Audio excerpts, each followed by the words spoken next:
हालिया दिनों में यूरोपीय यूनियन के क्लाउड सिस्टम पर एक बड़ा साइबर हमला हुआ है जिसने यूरोपीय इदारों और सारिफिन की मालूमात को खतरे में डाल दिया है। इस हमले में हैकर्स ने ईमेल्स, सारिफिन के नाम और ईमेल के पते और दीगर अंदरूनी रिकॉर्ड्स तक रसाई हासिल कर ली है।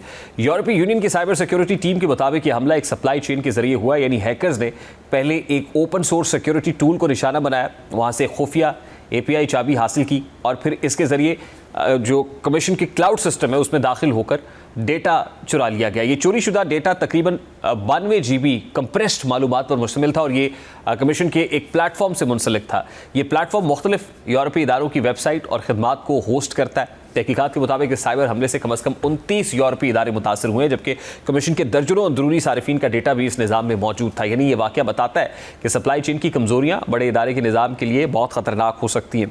अब इस साइबर अटैक के पीछे कई मकासद हो सकते हैं।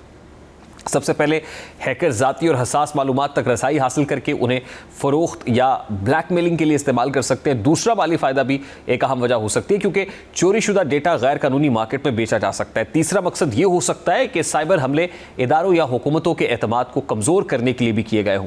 बाज़ औक़ात हैकर्स तकनीकी तजुर्बा भी हासिल करते हैं ताकि मुस्तक़बिल में बड़े सिस्टम्स में सिक्योरिटी की खामियों को जाँच सकें। अब देखा जाए तो इस साइबर हमले के असरात भी संगीन मालूम होते हैं। ज़ाहिर है सबसे पहले सारिफिन की ज़ाती मालूमात के लीक होने से प्राइवेसी मुतासर हो सकती है और लोग अपने डेटा के तहफ़्फ़ुज़ के बारे में फ़िक्रमंद हो सकते हैं। दूसरा, इदारों के दरमियान और अवाम के दरमियान एतमाद कम हो सकता है।